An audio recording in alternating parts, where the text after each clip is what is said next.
Hi, hello, good morning. Well, morning for me, proper time of day salutation for you whenever you're tuning in. Today we're going to try something a little bit different, or at least different for me. I'm going to head down to the Printers Row Lit Fest, which is downtown Chicago. For those of you who don't know what that is, it's like a mix-up of a literature festival with panels and authors, and like a typical Chicago street festival with booths and vendors. Well, conferences have vendors too, but like it's outdoor, it's a whole thing. So I haven't been for a couple years, last year, obvious. So we're gonna see what it is. I know it's being headlined this year by Colson Whitehead, but I'm not anticipating being able to see him speak. He has a subsequent event, I believe it's a subsequent event, with the American Writers Museum that I was unable to get a ticket for. But I have a bunch of panels from the schedule that just went out this week that I want to check out. Yeah, the scheduling. So it had like a thing on the website for weeks about the schedule and like downloading the schedule. And I couldn't make it work. And I thought I was just not capable of working the website, which I think would be a design flaw if it were the case. But I was like putting it on user error. But no, they just hadn't released the schedule until right before the event, which I don't know how I feel about that, but whatever. But let's go downtown, see what's going on, see what we can see. I don't know what the finish form exactly of this if this video is going to be yet. So hopefully I will be able to take you along for the ride in some capacity. But yeah, let's go.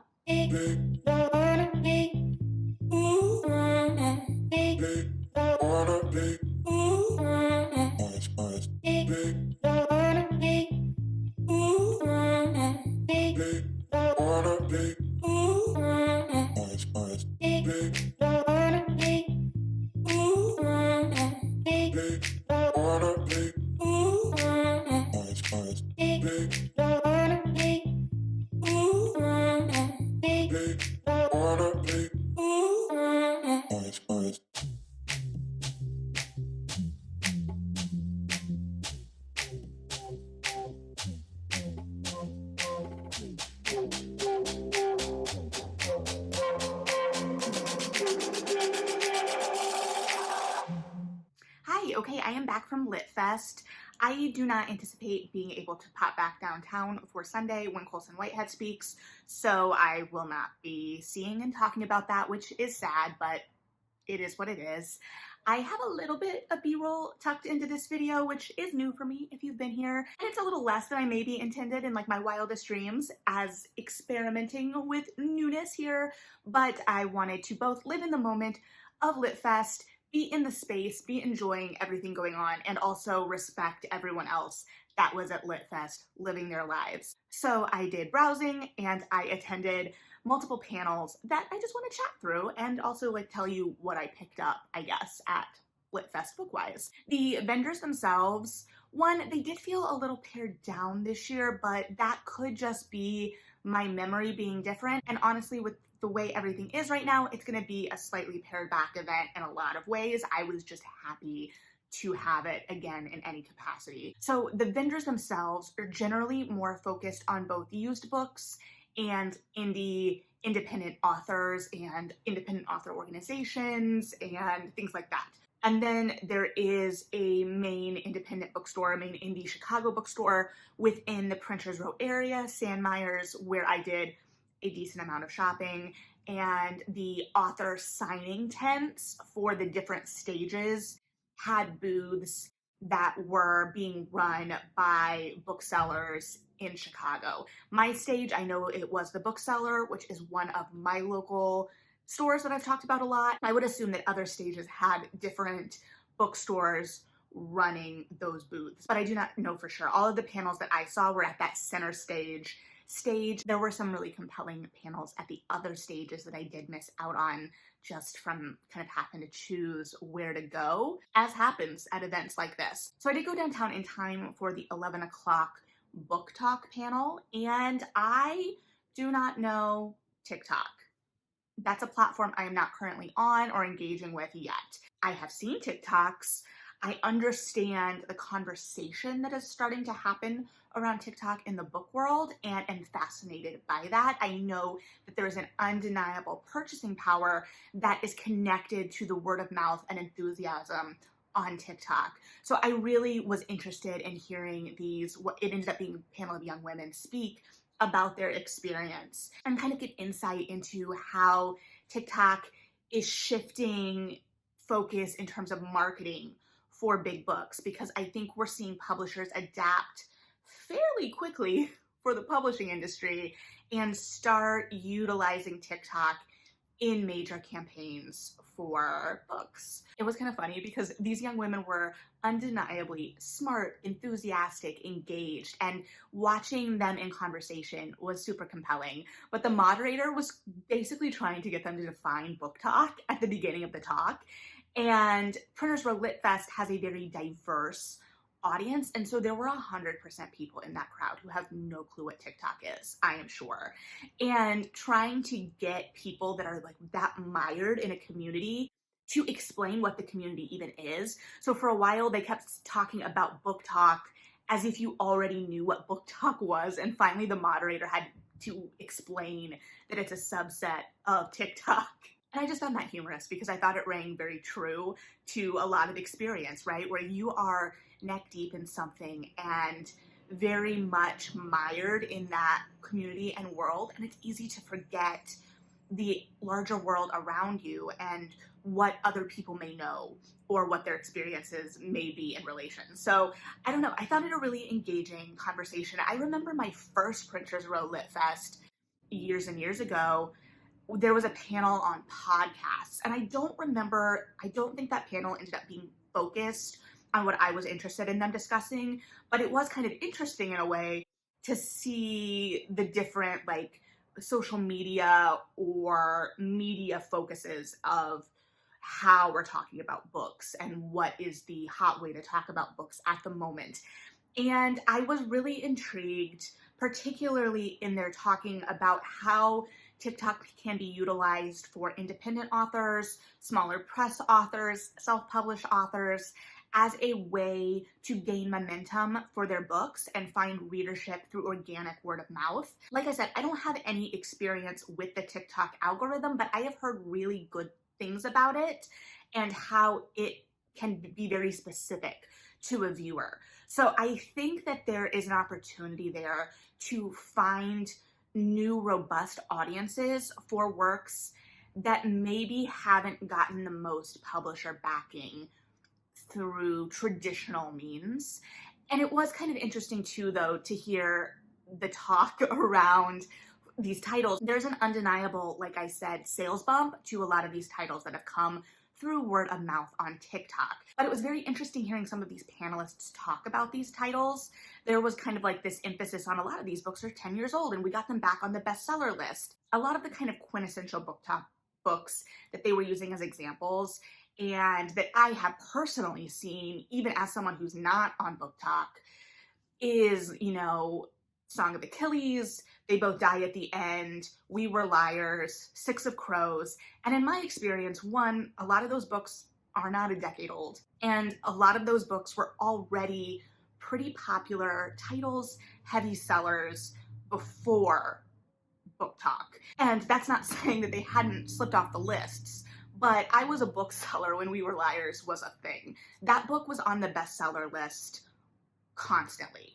Like, I don't remember when that book actually dropped off of bestsellers. So again, I'm not denying the power of the platform, but also, again, it's that sense of discovery, and I never want to steal the joy and wonder from someone when they feel like they've discovered it.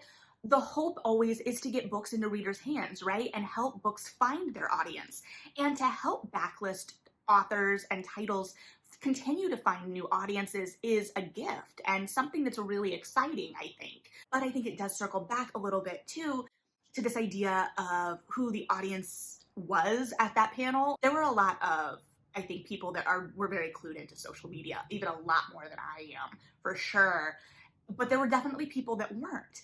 And so it really got me thinking about how we discover books, what the book discovery process is, what it's becoming.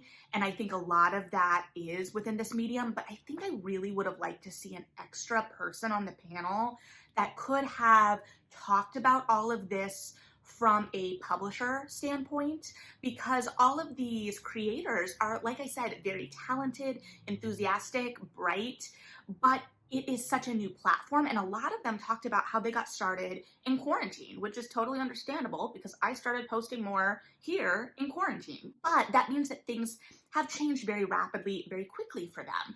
And so there's not really a distance to be able to kind of see the before and after in the same way, because they weren't being utilized for marketing before. But I'm really glad that they had this panel because I do think it was engaging in really dynamic ideas. I also loved the point that multiple of the panelists made, talking about how, on Book Talk, a lot of the big and popular creators are younger women, and how this has kind of helped prove the influential power of younger women and takes their opinions and viewpoints and tastes seriously in a way that a lot of cultural institutions historically probably haven't. And that is translating to money in the pockets of publishers. So I think that's really interesting. I'm 100% on board with that. And I think it's just the beginning of a larger conversation that we're going to be continuing to have. And I will be very interested in continuing to see different viewpoints of the whole phenomenon and how it continues to go, whether Book Talk continues to grow, which I do think will be happening, and what that's going to look like and how it's going to change the landscape. So yeah, I may have to get on TikTok and check out a lot of these young women yet. So after that, I kind of wandered for a bit. I needed to go get some lunch. I ran to the library, the usual. And then I went to Sandmeyer's, which is the indie bookstore that was on, the street that the festival was on. And I hadn't been there since Indie Bookstore Day in 2019. So it was great to stop in. I really enjoy their selection. I think that they have a really robust fiction selection, and it was busy inside, and that was so exciting to see. All of the used vendors were busy as well. I was excited to see the event translating into sales for these places. But it was really nice to be in Sandmeyer's, seeing people shopping, hearing people talk about books, especially, the new Sally Rooney, the new Lauren Groff, like all of the big titles that are really hot right now, and people were trying to grab what they could. I definitely grabbed some things. Actually, let's just go through what I grabbed now, and there might be a spoiler for later in that I bought a book at a panel. Or I'll save it, who knows. So I went ahead and grabbed The Queer Principles of Kit Webb by Cat Sebastian. I admittedly still haven't read this. I know I love Cat Sebastian, so I've been kind of keeping it in my back pocket for when I need something, and now I've got it. I'm also trying to be really conscious of when I see independent bookstores have romance to grab things when I'm interested.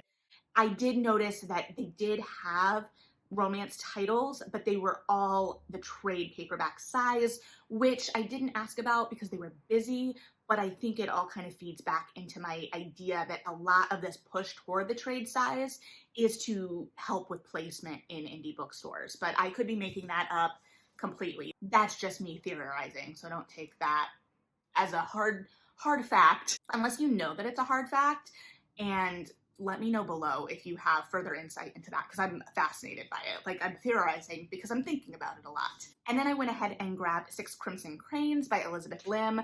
I'm still really excited about this one. It's fairy tale retelling. I had checked out a library copy, I'm not gonna lie, and I didn't get it read in time. It was put on hold by somebody else. I'm just behind on everything, so I grabbed a copy. So I will be reading it when I can get to it, and I'm real excited about it.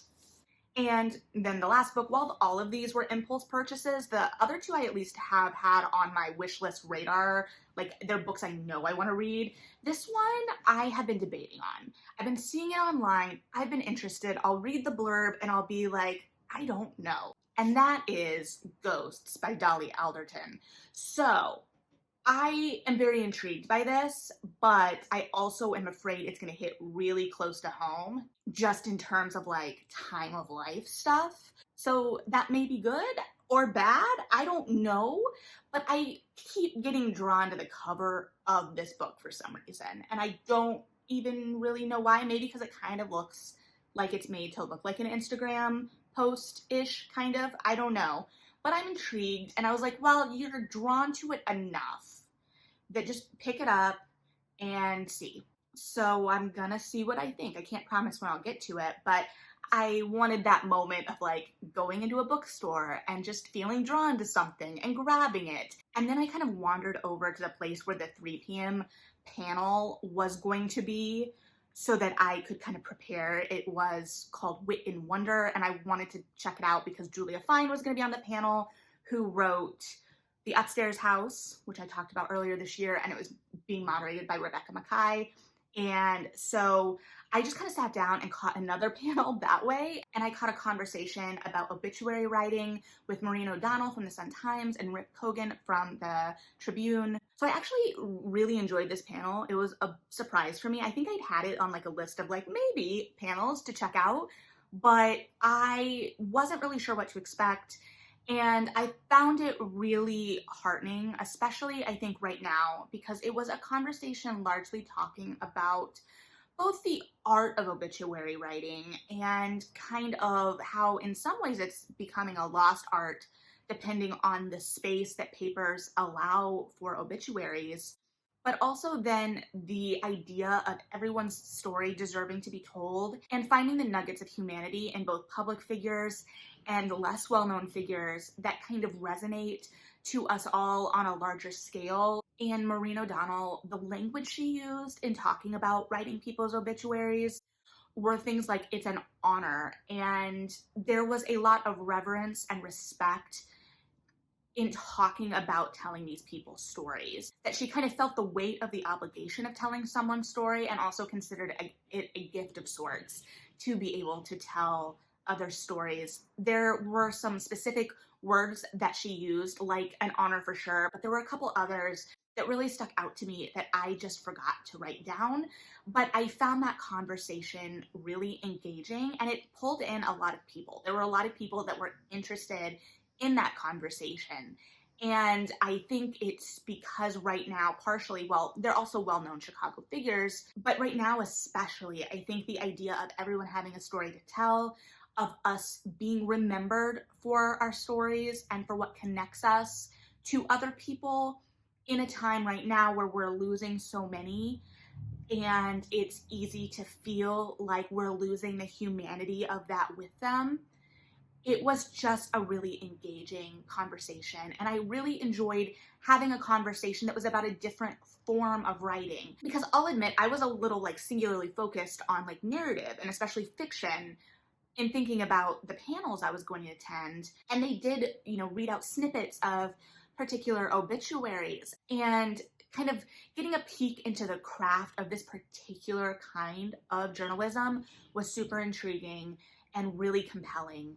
And the writing was beautiful. I also enjoyed the conversation toward the end that was had about obituary writing in relation to Twitter, especially, and this need to kind of get something out right away after someone, particularly public figures, have passed. And then this idea that that's not the full obituary. Like that thing that goes up in Twitter within a couple hours of someone passing is not the full obituary. And do we think to go back to a major paper or any paper and read that formal obituary? I know that I don't always. And so that's something that really gave me a kernel of thought and is something that I can potentially take action on in terms of making sure I'm subscribed to papers and actually engage with that writing and respect people and their lives by engaging with their stories that way. So I don't know. I just found that conversation really compelling and really engaging and gave a lot of kernel for thought and a really robust dialogue within it. So I really enjoyed that conversation. And then I slipped in to the 3 o'clock panel I was talking about. I think it was titled Wit and Wonder.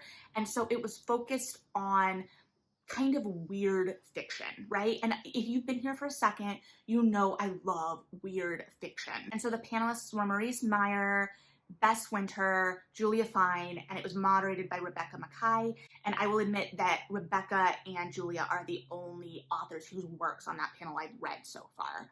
But this was a really engaging conversation as well.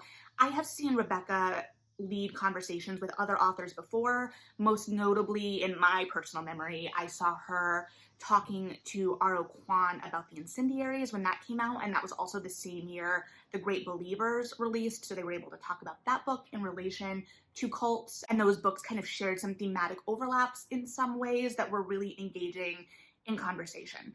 But she is a great moderator and is able to ask kind of really deep craft questions in terms of like how these authors think of their work, how they think about the crafting of their work. In particular, I really enjoyed a question about the form and how they think about the form of their work and whether these kind of like weird ideas, if you have the idea and kind of craft the form around it, or if the form is part of the thing when you think about it. I don't know. I don't remember the exact form of the question. And I really connected with Julia's answer to this because, one, she talked about theater a little bit. And I think that this gets at a lot that I think about too, in that with plays, we're thinking, okay, like, why is this play a play? What does the immediacy of the theater medium, whether that be physical or now digital, which I think has other opportunities to play with theatricality. What are the strengths of that medium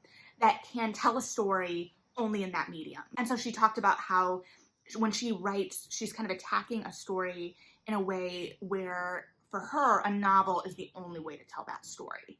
So I was really intrigued by that because she does do such interesting things with form, particularly in The Upstairs House. So it was a really interesting conversation too, because it talked kind of about like the marketing angle of these books, because they all had different experiences at like traditional press, smaller imprint, indie press, how they shop these works and what the reception different places is depending. And Bess in particular, I believe, talked about like the importance of comp titles to selling a book, which I do know about, but I don't think obviously to the same extent as someone who has been shopping a book or an agent would. And so it was really interesting because as a reader, I think of like weird fiction and like especially because like Bess had a short story collection that I have not read yet, but I'm very intrigued by based on this conversation. And she talked about how when she was shopping it, it was hard because they didn't feel like there was a comp, like it didn't fit into like the Kelly Link kind of comp, which is a comp that I make a lot for weird short stories, I will admit as well. And so that was just interesting to me because it feels like something I want and I personally am hungry for, but how do you find your readers? So yeah, I just found that conversation really intriguing, really fascinating. So then I stuck around for the next panel, which some friends actually joined me for, and it was about thrilling fiction. So like thrillers, crime writing, things that if you have hung out here a whole lot, you're like, Melody, that doesn't really seem like the thing you gravitate toward first. But I do enjoy it. And one of the panelists is Lori Rader Day, whose book I have here because I bought it. And she and I went to the same college, which we found out when I was a bookseller. She came in to sign some stock. Do not expect her to remember me from Adam. Actually had a conversation with her after the signing where I felt like a weirdo because I was like, oh, we met this one time years ago. Like, no, Melody, shush. But she was delightful and the conversation was great. And I got this book signed for my mom. So we'll see if I can hold on to it till Christmas or not, because I've been meaning to get her signed stock of Lori Rader Day's books because she also went to the same college and she loves thrillers, and her Lori Rader Day's new title that comes out next month, I think she's really, really gonna like. So we'll talk about that more in our October preview, I'm sure. But she was there, so I wanted to hear her talk. I have done some of her thrillers on audio and really enjoyed them. I think I need to read this one. So I may have to pick myself up a copy as well. So it was her, John Galligan, and Clay McLeod, and it was being moderated by Keir Graff. And so this conversation kind of centered around the ideas of all three of their books, what inspired them, how these stories came to be, how they kind of separated those stories from their lives in the sense of like, how do you sleep at night?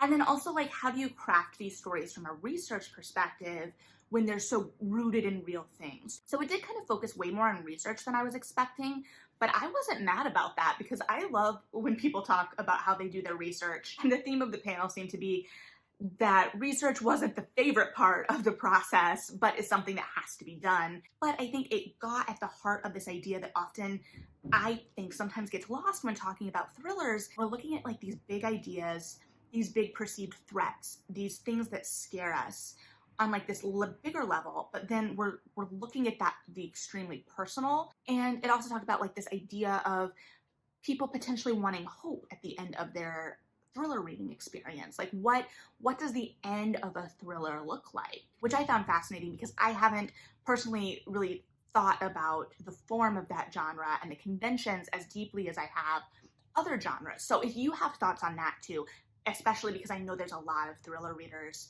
that are much deeper into the genre than I am, I'd be really interested to hear your thoughts on that as well. But all of these authors were super compelling and engaging, and I really enjoyed this conversation as well. So actually, I wasn't really sure going down what I was gonna get out of the panels or what to expect, and I was really pleasantly surprised. I think that all of the discussions were really robust and engaging and gave me lots to think about, and the rest of the audience in theory to think about as well. And I think that that's like one of the great things about these kinds of events is being able as readers to think about the craft in new ways. And I think it's thinking about all aspects of the craft, right?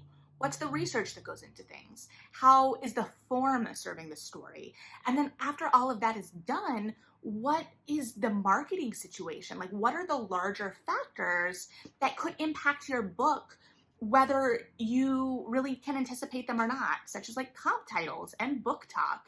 So I think there was a lot to really dig into, and I was sad I didn't get to go to even more panels because there were other authors and talks that I really would have loved to see. So yeah, all in all, it was a really great day. I saw lots of great conversations. I did a lot of walking and browsing and buying and just had a good time. I'm kind of sad I won't be popping over Sunday, but I just don't think it's gonna work. So if you went to Printers Row Lit Fest, I would love to hear things that you checked out, whether you saw the same panels as I did and had different thoughts regarding them, or remembered different things, or had another spark of idea or conversation that came from that, whether you saw other panels. I know that there was a panel at 2 that was running the same time as the obituary writing panel that I saw, which I really enjoyed, but I forgot that it was happening, and it was about transcending genre, and it had Stephen Graham Jones on that panel, and I really would have liked to see that conversation too. So if you caught that and had anything that stood out to you in that conversation, definitely leave that below as well. So yeah, had a good time. Thank you for indulging me in talking about it, and would be really interested to hear your overall perspective on everything if you've got it. But thanks for hanging out. Like and subscribe if you feel like it, but regardless, read something good, and yeah.